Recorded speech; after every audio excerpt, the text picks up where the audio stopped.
Chegamos com o podcast Carneiro e Mafuz dessa semana aqui no YouTube do 12 Esportes. Eu sou o Fernando Rudnick e nessa semana um programa diferente. Estou aqui no estúdio Cristal Podcast com Augusto Mafuz. Por onde anda Carneiro Neto, Mafuz? Carneiro teve um imprevisto e está se recuperando. Eu soube dele ontem, mas não é nada de grave. Eu soube ontem até às 6 da tarde. Depois do jogo do Maracanã, eu não soube mais. Não sabemos se ele está pior ou está melhor, mas na próxima segunda-feira estará presente. Semana que vem, Carneiro Neto estará aqui no estúdio. Sem o Carneiro perde um pouco a graça. Perde um pouquinho a graça, com certeza. Porque a graça de Carneiro e Mafuz é Carneiro Neto. Exatamente. E é a interação, a troca entre vocês dois aqui no nosso estúdio. Bom, fica aquele convite para você se inscrever aqui no canal do 12 no YouTube, para você ativar as notificações, para sempre ficar ligado quando tem programa novo. E, claro, deixe o seu comentário, a sua curtida aqui pra gente, que nos ajuda muito a entregar o programa para mais gente cada vez.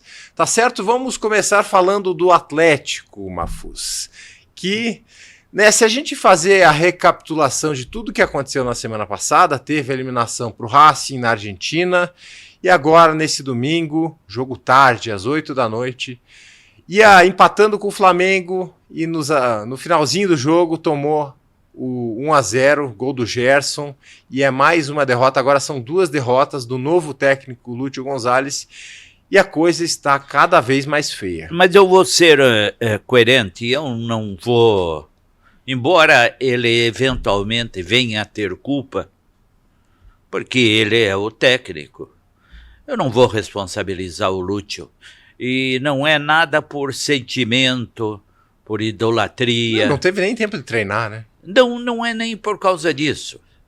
Foi porque ele veio para atender um momento do Atlético. Ele está fazendo um favor para o Atlético. Uhum. É evidente que ele está buscando uma chance, né? Num clube que ele encerrou a carreira.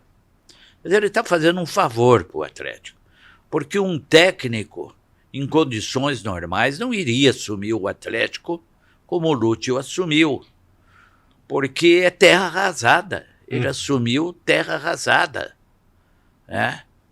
Com um time totalmente desqualificado, desorganizado, emocionalmente quebrado. Ele assumiu terra arrasada. Então, tudo que ele fizer de bom já é lucro para o Atlético. Uhum. E se não fizer nada de bom, o Atlético não vai perder nada, porque já estava perdido tudo. Vamos voltar, Mafuz, lá atrás, quando no último programa a gente estava falando sobre como seria a reação do Atlético se fosse eliminado pelo Racing ainda com o Varine, mas decidiram demitir o Varine antes do jogo. Beleza, foi lá a partida desastrosa, tomou 4-1 do Racing com um gol aos 20 já segundos. Já era para ter tomado aqui também. Já foi dominado até fazer o gol aqui. Mas enfim, o Lúcio tá lá, não tem culpa do que aconteceu. O Racing teve muita sorte também de fazer o gol logo no início, tudo deu certo pro Racing naquela partida. E te surpreendeu essa decisão de demitirem o Martim Varine antes já do jogo? Não, e a forma é que pouca gente sabe, porque não existe mais o repórter que convive, ele só sabe através de boato hoje, não é só no Atlético, mas na maioria dos clubes. O Martim Varine, quando o Atlético perdeu, empatou com o Criciúma. Na segunda-feira, o Paulo Miranda, meio que histérico, eu não sei o que anda, que o Paulo Miranda tem tanto poder dentro do Atlético. Tem que demitir, tem que demitir, tem que demitir. Tentaram falar com o presidente Mário Celso Petralha, não conseguiram. E aí o Paulo Autuori chegou para o Marciolari e disse, alguém tem que tomar uma atitude. Ou demite ou não demite. Aí o Marciolari enfrentou a situação sem pedir para o Mário Celso. O Mário Celso não estava sabendo da demissão do Varine. Pegou e demitiu o Varine. E aí o Paulo Autori mandou o Lúcio veio para cá. Uhum. Mas aconteceu isso. O Atlético virou uma bagunça, uma baderna. É impressionante, eu nunca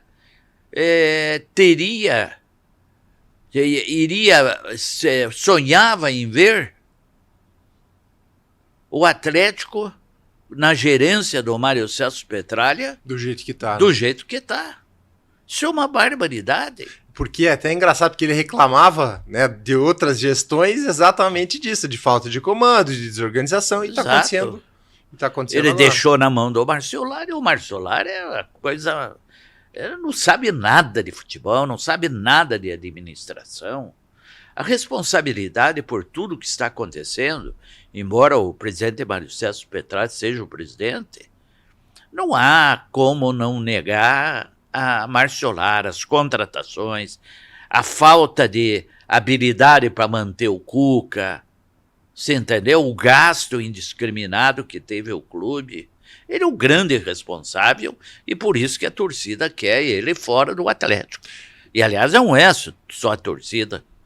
Conselheiros e muita gente ligada ao Atlético quer vê-lo fora do Atlético. Mafuz, a gente está quase chegando em outubro, hoje é dia 30 de setembro, e a última vitória do Atlético no Brasileirão foi dia 28 de julho, contra o Cuiabá. A última vitória em casa aconteceu dia 13 de junho, contra o Criciúma. Já jogou de volta com o Criciúma no retorno. Só que agora não tem mais o direito de errar. Essa é uma situação muito difícil do Atlético, que é o direito de errar num campeonato difícil como é o Brasileirão. Uhum. O Atlético perdeu tanto, o Atlético deixou de ganhar tanto, que agora passa a ser candidato e potencial rebaixamento. Uhum. Você já imaginou nós e os coxa lá dentro da segunda divisão? Agora os atleticanos estão sentindo o que os coxas sentem da pele. O rebaixamento está batendo a porta como nunca antes. Não, e o pior de tudo, que até um dia desse, ninguém admitia que o Atlético estava lutando contra o rebaixamento. Uhum. Agora, pelo menos, alguém falou, o Eric, né? O Eric falou depois do jogo. Exatamente. Tem uma frase dele aqui, ó. A gente precisa ser realista. Não adianta a gente vir aqui e falar que tá tudo bem, porque não tá.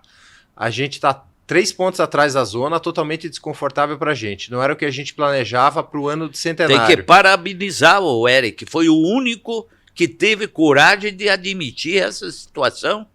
Nem o Lúcio Gonçalves, um dia desse, admitiu. E tem uma frase do Lúcio, eu escutei a coletiva ontem e me chamou a atenção. É claro que ele tem o papel dele como técnico, defender o grupo, mas ele falou que o mental do grupo está forte. E quem assiste qualquer jogo do Atlético vê que o mental do grupo não está forte. Não está forte. Agora, sobre o jogo de ontem, você já ia entrar no jogo de ontem no Maracanã. O que aconteceu? O Lúcio, ou a comissão técnica, porque o Atlético jogou ontem contra o Flamengo... Para empatar, né? Claro, como o Atlético jogava sob o comando do Autuori, lá acho que na Copa do Brasil de 2021, ou 20, naquelas disputas com o Flamengo, que ganhou lá. Era o Alberto, mas é no mesmo situação. Não, que ganhou lá uma partida extraordinária do Nicão. O técnico era o Alberto, mas já fazia parceria exatamente, com o Autuori. Mas o Autuori, inclusive, ficava no banco naquela época. Uhum. Nesse jogo do Maracanã, o que ele se propôs, o Atlético se propôs? A não perder o jogo. Mas foi como eu escrevi hoje do Cruyff. O Cruyff falou que o futebol é feito de erros. Uhum. Então, o natural no futebol não é a virtude, é o erro. Uhum. Então, você sempre vai errar, é uma coisa natural. Então, o Atlético iria errar um dado momento contra o Flamengo. E errou da forma mais previsível. No último minuto, por quê? Porque o Thiago Heleno não teve força de disputar a bola com o Gerson. Ele nem pulou, né? Nem pulou. Nem pulou. aí é sintomático do que está acontecendo, né? Exato. E a figura do Thiago Heleno, capitão do time, líder do elenco, ela, quando acontece esse tipo de falha, quando o capitão, o seu líder falha, como que o Lúcio vai agir agora? Será que ele vai tirar o Thiago? Pois e não tem zagueiro para colocar? Mas já era previsível isso, sabe? Então, na hora de fazer alterações, é que o Atlético não tem outra opção. Não tem outra opção. São 3 Mas zagueiros. se ele tivesse puxado o Gamarra para o meio da área, para participar das bolas alçadas que o Flamengo usou no final do jogo, talvez o Atlético não tivesse tomado o gol. Mas deixando o Thiago Heleno da forma como deixou, era previsível tomar o gol porque haveria falha, como efetivamente houve a falha. O Flamengo dominou o jogo, não criou tanto assim, mas dominou, jogou com o time reserva a maior parte do jogo também. Né? Dominou o jogo, mas o lance principal de gol foi do Zapelli no primeiro tempo, né? Que o Rossi fez uma defesa. Exato. E assim o Atlético Latino vai mostrando que tem que voltar a ser brasileiro. Um pouco brasileiro.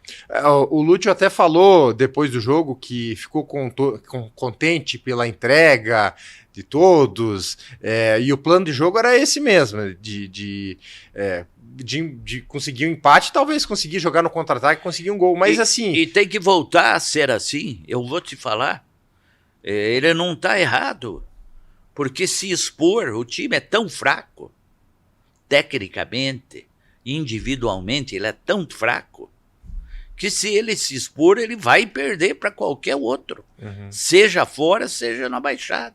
Eu acho que o esquema de jogo que o Lúcio criou para o jogo de ontem tem que ser adotado contra o Botafogo. E na Baixada, a influência da torcida, para o bem ou para o mal. Desta vez, a partir de agora, esse medo de rebaixamento que tomou conta da torcida não vai deixar a torcida muito carinhosa não com o time. A pressão vai ser maior. Exato. E a sequência agora é difícil. Botafogo em casa, o líder, né, que vem jogando bem. Depois Corinthians fora, Corinthians na zona de rebaixamento, jogo confronto direto pro Atlético. Depois tem Cruzeiro e Vitória em casa. São 4 jogos. A gente tá falando aí, né, que a sequência, todos os jogos vão ser decisivos pro Atlético, mas tá cada vez afunilando mais, Mafuz. E como você falou, esse comportamento que a gente espera ver do Atlético agora, ele vai ter que ser muito bem compacto defensivamente, vai ter que primeiro jogar para não tomar gol, para tentar ganhar. É o que o Eric falou. O Atlético definitivamente e de público tem que admitir que está lutando para não cair. Sim. Não adianta ter o orgulho de ficar quieto, de não aceitar a realidade. Está lutando para não cair. E hoje só não está na zona de rebaixamento porque foi beneficiado com as derrotas dos outros times. Você não estaria hoje na zona de rebaixamento. Sim, Corinthians perdeu, o Fluminense perdeu. Vitória perdeu, Criciúma perdeu. São adversários diretos aí que até se a gente for ver, rodada a rodada, o risco de rebaixamento caiu pro Atlético porque ele tem 2 jogos a menos e os adversários perderam nessa rodada. Mas ele tem 2 jogos a menos, isso é muito relativo dizer totalmente. Que tem 2 jogos a menos. Contra quem ele tem? Fluminense. Contra o Fluminense, que é concorrente direto dele, e contra o Atlético Mineiro, que está lutando por uma vaga na Libertadores. É uma realidade aí que pode ser uma ilusão. Exato. Pode ser uma ilusão. Esse risco aí, ele pode...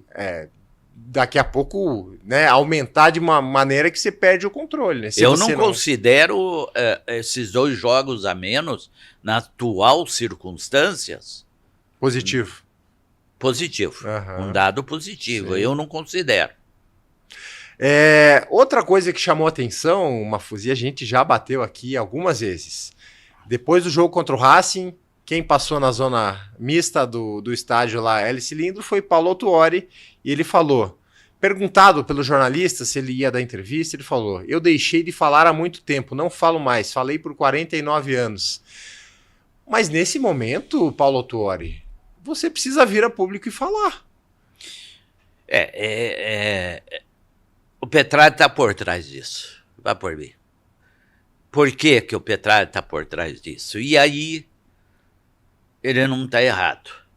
Embora nós, como jornalistas, fiquemos um pouco chateados por não oferecer para o torcedor uma explicação oficial dentro do Atlético. Não tem diretor que fala. Exato, não tem diretor que fala. Mas por que o Mário aconselhou e o Autuori assumiu? Assumiu esta decisão sugestão de não falar. O Autuori já é pavio curto. Uhum. O Atlético está mal. Se ele, Autuori, começar a falar, ele se queima mais ainda. Já está queimado, porque há 2 meses está lá e o Atlético não evoluiu nada. Ele chegou 31 de julho. Pois é, não evoluiu nada. Pelo contrário, a cada jogo torna-se pior. O que o Mário Celso aconselhou? Não dê entrevista. Nenhum dirigente vai dar entrevista. Na verdade, ele não quer queimar o Autuori, permitir que o Autuori seja queimado. Uhum. Essa é uma opinião minha. Embora aos 60 e poucos anos de idade, 49 de futebol, o Autuori não vai se queimar. Basta o clube continuar nessa situação que ele não precisa falar para se queimar.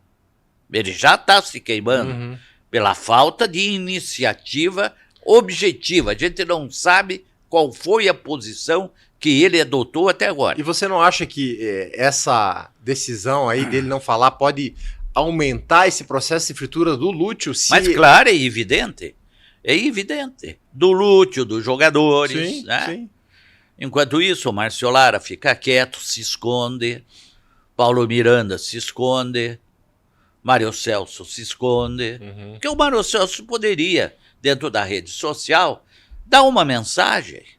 Sim. Né? Não custaria nada, ele sempre usou a rede social. Sim. Nos momentos oportunos. Exatamente, ele, né? como meio de comunicação, Sim. ele poderia. Mas não se sabe o que está acontecendo dentro do Atlético mesmo, né? E nunca custa lembrar que o Atlético teve uma janela inteira para se reforçar e trouxe Praxedes e Marcos Vitor, jogadores que vieram por empréstimo, não se reforçou de verdade e agora tem o restante do brasileiro, tem 12 rodadas. Não quiseram, na verdade não quiseram errar 2 vezes. Não quiseram. Porque erraram os dirigentes, Márcio Lara, né? Errou na primeira vez, quando trouxe todos aqueles jogadores. Vamos lá, Gamarra, Benítez, Léo Godoy, Diório, Mastriani, Felipinho, veio o Zé Vitor também, do Maringá, Peterson, aquele que veio do Flamengo, jogou um jogo e depois já saiu do clube, veio o Gabriel, veio o Nicão, são esses jogadores. 80 milhões torrados aí. O plagiamento, ele foi feito, mas foi feito de maneira muito errada. Uma coisa, o presidente Mário nunca pode falar mais. Ele está proibido de falar. É planejamento, projeto. Porque o que o Atlético nunca teve e nunca tem é planejamento e projeto para o futebol. E olha, que curioso, né? Ele bateu tanto no Marcos Malucelli pela contratação do Morro Garcia, e agora... Não, bateu não, humilhou entrou com uma ação, e ninguém entrou para processar quem trouxe o Diório, que saiu o triplo do Morro Garcia. Pois é. Bom, meus amigos, vamos mudar de assunto. Aliás, deixa eu falar, só comentar uma coisa. O Atlético conseguiu o feito de perder o jogo e derrubar o Tite ontem. Derrubou o Tite. Pelo menos conseguiu, teve esse objetivo e atingiu o seu objetivo. Foi demitido pela manhã. E a tua avaliação do Tite, que chegou da seleção... Nunca me enganou, Tite. Mas nunca me enganou. Aquela vez do Corinthians foi mais na empolgação, né? Mas nunca me enganou. Um fracasso na seleção brasileira, fracasso quando ele foi lá para o Oriente Médio, fracasso no Flamengo. interessante, né? Com o maior orçamento do futebol brasileiro, as coisas não encaixaram. O que é encaixaram. o futebol? E está ganhando, e ganhou um dinheiro barbaridade. Um dinheiro bárbaro ele ganhou. Uhum. O que é o futebol? Futebol é uma mãe para muitos. Exatamente. Né? Bom, vamos falar do Coritiba, que poderia ter se aproximado do G4 na última rodada, mas empatou em casa no Goiás. Aliás, eu achei um ótimo jogo. Não sei se você assistiu, um jogo com muita trocação, o time atacando de lá, Coritiba atacando, depois o Goiás contra-atacando. Foi um bom jogo, mas não saiu do 0-0. E o VAR deu uma mãozinha pro Curitiba, né? Teve a situação do gol do Goiás ali. Exatamente, deu uma mãozinha, porque aquele lance, se é na área, não dá. Uhum. Como foi no meio campo, deu. Uhum. Agora, do Curitiba, o fato mais importante, talvez, e mais decepcionante e negativo, é a possível volta do Alex Manga, né? Do Aleph Manga. Isso mostra o quanto o Curitiba diminuiu. Eu não discuto se ele tem condições ou não tem condições. Eu acho um jogador absolutamente comum. Ele se tornou essa suspensão dele por fraude confessada, coincidindo com a má fase do Curitiba, tornou ele um ídolo da torcida. É uma torcida que está carente. Exatamente. Uma torcida que está carente. Ele pode jogar aí no próximo jogo contra o América. O jogo é na próxima sexta-feira, 19 horas, na Arena Independência. E o Jorginho falou que pode botar o Manga aí nessa partida aí depois de mais de um ano sem jogar. Ele está liberado agora. Pode jogar por algum período, 15, 20 minutos. Ele vai ter que provar nessa semana, nos treinos, que ele tem essa condição de jogo. O contrato dele termina no final do ano, né? Você renovaria? Eu não renovaria e eu acho que não vai ser renovado. Não compensa tê-lo, porque não é um jogador de apostar. Muito inseguro. Ele já não é novo, né? Não é novo, a idade ele 29 anos. 29, 30 anos. Mas não é por causa da idade. É por causa da conduta pessoal dele. Sim, né? 29 anos. Então é muita coisa para apostar nesse rapaz. Ele vai completar 30 anos em novembro. Exato. Para fazer mais uma renovação, que já não é um salário baixo. Não, ele ganha bem, é um dos maiores salários do Curitiba. Vai depender tudo desse final de ano. Vai que ele entra e arrebenta. Tá bom. Aí é uma hipótese aí. É uma hipótese muito remota, longe, né? Muito longe. Uma hipótese remota. Muito longe da realidade. Eu estava pegando aqui o retrospecto dos técnicos do Curitiba na Série B. O Jorginho tem 54% de aproveitamento em 11 jogos. 5 vitórias, 3 empates e 3 derrotas. E os outros técnicos ali, o Guto Ferreira ficou 3 jogos apenas, 1 vitória, 1 empate e 1 derrota. O James Freitas ficou 6 jogos, 3 vitórias, 2 derrotas e 1 empate. Fábio Matias, 1 vitória, 3 empates e 4 derrotas em 8 jogos. Se o Jorginho tivesse vindo antes, você acredita que não, a situação seria diferente. Para analisar esse tipo de coisa, é mais ou menos dentro do Atlético. É o quinto, por isso que não vamos responsabilizar o Lúcio Gonzalez por qualquer coisa que venha ocorrer. Como não se poderia responsabilizar o Jorginho? O técnico, na situação que chegou o Jorginho, chegou no momento em que qualquer coisa que fizesse de boa, seria lucro. Seria lucro, como está sendo. Curitiba afastou aquela possibilidade, podia até ser mínima, mas existia a possibilidade de ter que lutar para não ser rebaixado para a terceira divisão, e ainda está criando a ilusão de tentar uma vaga no G4, né? Que é muito difícil, né? Quase impossível. Mas aí é uma outra situação. Se ele viesse antes, não seria a mesma coisa, em razão da fragilidade do time. Sim. Eu vejo que ele conseguiu melhorou o jogo do Curitiba. Ele melhorou. Melhorou, mais técnico que os outros, sim, com sim. certeza. E ainda são 6 pontos aí para a zona de rebaixamento, tem muitos times entre o Coritiba e a zona de rebaixamento, o G4. A situação é difícil, se a gente for ver os 63 pontos, que é a média que garantiu o acesso dos times aí nos últimos anos da Série B, o Coritiba precisa de 22 pontos em 9 jogos. Mas não consegue. Ele não ganha em casa, né? Ele não ganha em casa, o aproveitamento dele fora é só contra times que não concorrem com ele. Quer dizer, agora vai ter um contra o América Mineiro. Agora é o América, é um jogo confronto direto. É o tipo do jogo que é o confronto direto. Que se ele ganhar... Ele segura o América. A valoração dos 3 pontos que ganhar é mais, né? É maior. Sim. Entende? É o América fora, depois tem Amazonas em casa, Vila Nova fora de casa, mais um confronto direto. Esse confronto direto, ele tem que ganhar todas, para daí tentar no final subir. Depois tem Paysandu fora de casa, um time que está lutando contra o tudo isso é obrigação de ganhar. CRB em casa e Mirassol mais um confronto direto, que aí, 35ª rodada, pode ser que o Coritiba ou esteja de vez na briga, ou já não tem mais chance. Exatamente. Né? Mas eu entendo que o Coritiba não vai sair muito da situação em que está. E daí já tem que fazer o projeto para o ano que vem. E que não pode ser o Jorginho. Você acha Jorginho que tiro curto. Tiro curto.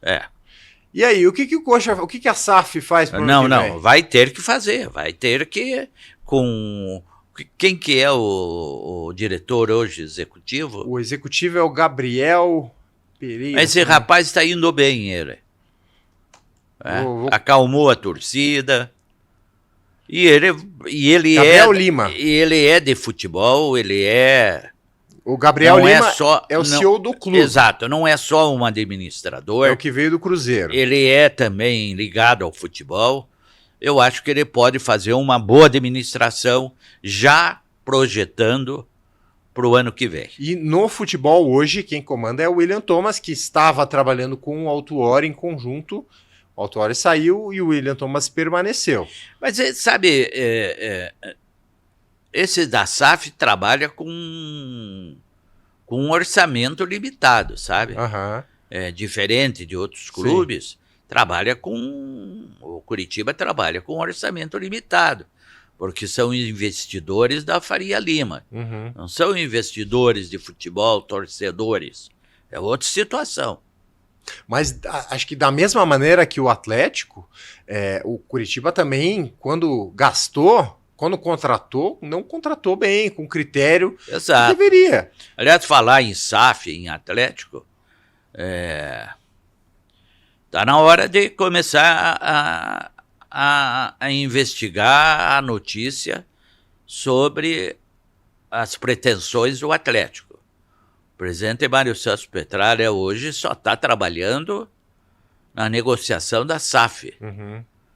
E o principal interessado seria o grupo do Tanuri, o Fundo Bordeaux, o mesmo que ganhou a licitação da Liga. Da Liga, né? Da Liga. A Copel Telecom que virou Liga. Exatamente. Ele que estaria... ele e o Hélio Costa. O Hélio Costa, aquele que foi jornalista, repórter por muitos anos da Globo, era a cara do Fantástico, Mas o Nelson Tanuri, não sei se é uma boa, mas de qualquer maneira, se é bom ou não nesse momento, não dá para falar, mas que o Atlético está trabalhando nesse sentido, tá. É um fundo daí nacional. Um fundo nacional. Fundo nacional. E o controle? Fica com aí quem? Que está, é esse detalhe que tem que saber. Que tem que investigar. O Petralha já admitiu que venderia mais, mas eu não vejo perder o controle de alguma maneira. Pois mas essa campanha do Atlético, eu entendo que está meio que baixando o valor do clube. Está baixando o valor do clube. Ficaria, entre aspas, mais fácil de vender. Não é... poderia... porque aquela ilusão de 1,5 bilhão... Sim, sim. Aquilo ninguém vai... 2 bilhões. Exatamente. Você falou, para não ter o controle do clube, quem vai investir? Aquilo já não é mais racional e não é mais viável. Agora, vamos ficar na expectativa. Agora, é uma matéria que tem que ser investigar, porque até o final do ano, o Mário Celso quer transformar o Atlético em sociedade anônima de futebol. Essa informação que até o comecinho do ano que vem ele quer concluir essa venda da SAF. Tanto é que você vê, eu não entendi muito, foi um negócio meio às escondidas, a nova diretoria da Fundação, né? Da Fundação tem até o doutor Luiz Fernando Pereira, o Pereirinha, sim, que é torcedor do Paraná Clube e é conselheiro da Fundação do Atlético. Da Fundação do Atlético, ele ele é advogado do Petralha também. Exatamente. Há muito tempo, amigo pessoal. E especializado em sociedade anônima. Se eu não me engano, foi ele que fez todo o desenho da Fundação. Da Fundação foi ele. Foi o desenho da Fundação. Mas o Petralha foi reeleito, né, para ser o presidente do deliberativo da Fundação. E o administrativo Fleury. Fleury. Quer dizer, vai e volta são os mesmos amigos do Petralha que entram na composição do Atlético. Bom, mas essa questão da SAF a gente tem que ficar de olho aí, porque vai ser a principal mudança. Pois mas o que tem que ficar de olho é nessa fundação, né? Sim. Porque a fundação é que vai... Porque a fundação já recebeu uma parte do CT do Caju. É um negócio complexo. Não sei se vai ser universidade, o que vai ser. Qual vai ser o papel da fundação exatamente, no futuro do Atlético exatamente. Com a SAF? É uma situação que vamos investigar com certeza aqui no 12 Esportes. Meus amigos, vamos fechando essa edição aqui do Carneiro e Mafuz. Deixamos, né, Mafuz, o nosso abraço para o Carneiro Neto, que ele esteja aqui na próxima segunda-feira para debater com a gente, né? Exatamente, e ele estará, mas não foi nada de grave. Sim. O Carneiro, já vamos explicar para o nosso ouvinte. Nosso internauta. Nosso internauta, não tem? Ele foi num jantar, e acho que comeu um pouco demais e teve uma intoxicação, mas já está em casa e está se recuperando. E deve ter assistido o jogo do Atlético Flamengo. E isso ajudou muito o Atlético e Racing. E Racing também. Ajudou a intoxicá-lo. Então, mas ele já está se recuperando. Se Deus quiser, estará conosco. Tá certo. Valeu, meus amigos. Fechando aqui essa edição do podcast. Voltamos na próxima segunda-feira. Aquele abraço. Tchau, tchau.